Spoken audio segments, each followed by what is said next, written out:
morning mga ka-farming. So ayan, counting tips lang tayo at sa ating mga kababoy diyan. Ayan, tingnan nyo po.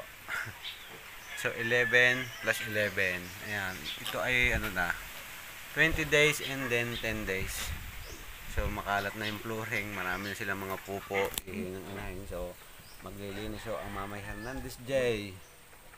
So yun po ang ating laging unang sasabihin sa ating mga kababuyan. Ang susi po ng tagumpay ay ang ating kalinisan. And syempre, ayan, pagkatapos ko po maglinis, meron ako dito binili na vitamins nito for 10 days. And then ito 20 days. Yan, yung anak ni Takaw. Ito naman anak ni Toby ay 10 days. So pagkatapos ko po maglinis, sila ituturukan ko naman ng vitamins. So dahil nga po tayo ay backyard farming, wala naman tayong totally kagaya sa ibang mga farm na elevated yung kanilang inahin, lalo na yung may mga biik. So kung nakikita nyo yung elevated na farrowing pen at paanakan ng inahin at biik ay merong mga crates. So tayo naman dahil backyard farming, wala pa tayong pambili pati ng ganon. So dito lang tayo lagi ang mga biik sa floor. So pag nililinis ko po yan, tinuturuan ko na rin silang kumain. Ito kumakain na itong 11 heads na ito na 20 days. Ayan, ito yung kalulusog. So lagi pa silang kapiling ng kanilang inahin.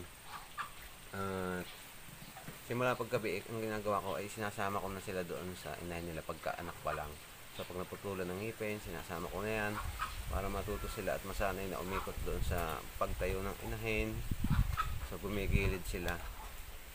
Kasi yung iba ibinubukod talaga nila, meron pa yung mga crib. So kaya medyo nalilito rin yung inahin at saka yung mga biik. Sa katrabaho pa yun, ubos ng oras natin na magpapadede, kukulong, ililipat.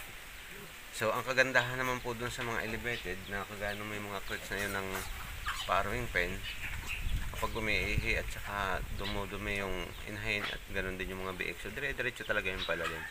So kaya kung kayo po ay kagaya ko na backyard farmer, na tayo ay mga hog raiser, ay dapat panatilihin natin ang kalinisan. So everyday, umaga, hapon, nakita niyo, hindi niyo po lang ako nakikita, pero lalo kapag may mga biik ng ganyan na medyo masisela na, talaga pong lagi yung linis na linis yan sa akin. So umpisahan ko na ang maglinis para sila ay maliwalas at saka malinis yung kanilang laruan ng mga ating mga biik. So nagiginhawaan din sila kapag malinis. Kita nyo ho sila pagka umihi at pumupupo ay halos hindi rin lumakad kapag sobrang dumi na ng kanilang flooring na pupuntahan. At ayan, nakakatuwa naman na napakalulusog nila. At noong pa man, sanay na akong ganyan sa flooring lang ang kanilang bagsakan, kahit yung pagtuturo ko ng pagkain nila. Ito mga 5 days pa lang. Pag nag 15 days na itong anak ni Tobia, si Mama Pig Tobia, so tuturuan ko na rin silang kumain. So ang gamit ko po dyan ay pre-booster. So ayan, yun ang tinuturo ko sa kanila. Tapos pag lumakalaki na, saka natin sila i-starter. Yung Pigisom, ang gamit ko po ay Pigisom.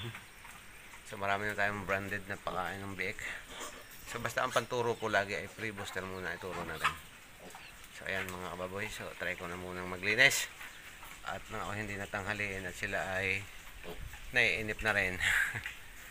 So after ko maglinis, tuturukan ko ng vitamins. So update ko kayo mamaya pagka malinis na ang kanilang kapaligiran. Yan mga kababoy, unang natin nalinisan si Mama Pig Tobia at nagpadede siya. Kaya pagkakataong pumaturukan ang mga biik ng kanilang 10 days vitamins. So wala nga makibanding din sa ating mga alaga sa mga biik para hindi sila magugulatin at makukulit.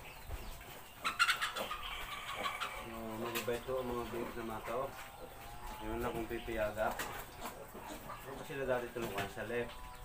So pag nagtuturok ako ng pan 3 days or 4 days sa kaliwa mo ng pigi, tapos sunod ko ang 10 days ay kanan, pan 20 ay kaliwa ulit, ang huli ay kanan for the bakuna or vaccine. So ngayon ko pala ay sa kanan. Dali ka na.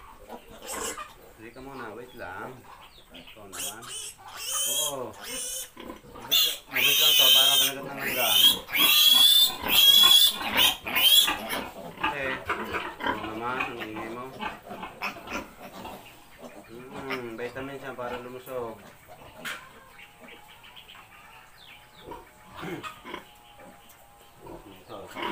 Ito si Tapeng. May marka ka na sa likod. Kaya hindi na ako lalagyan ng marka. Kaunti lang para makinis na lang.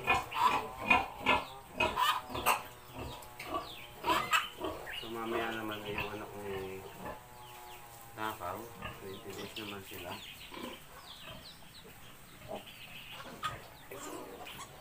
Saglit lang.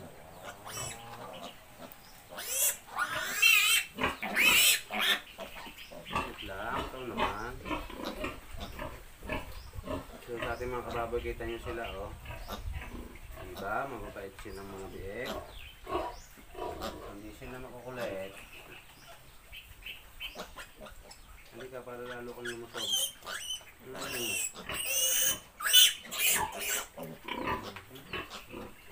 So 11 heads. 11 heads ang anak ni Mama Victoria at 11 heads din ang anak ni Takaw. 12, kaso naipit nga po niya yung isa, na-disgrasya. Halika na. Halika na, dali. Mamaya ka na ulit lumayan. Saglit lang re.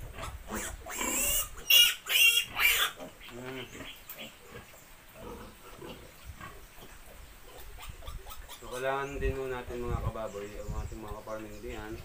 So kumpletuhin natin ang kanilang vitamina at bakuna para sila ay magbibilis lumaki at ligtas sa anumang uri ng sakit. Wait lang.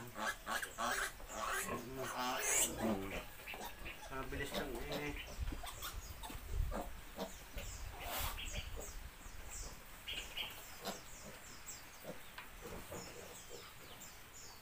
Gusto niya.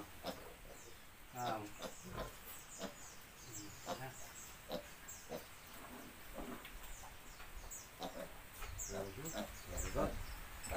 Talon.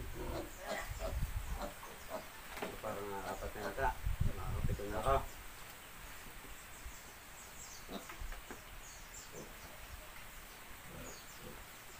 Hindi ka na doon. Sobrang tatabat sa kanya. Malasog. Ang ating mga talagang talon.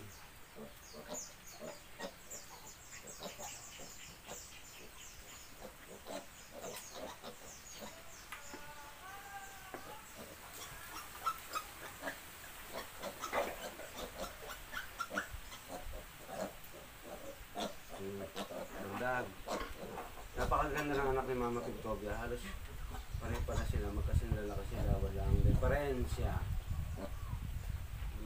Diferensya. Sino pa? Sa lalim, halika na boy.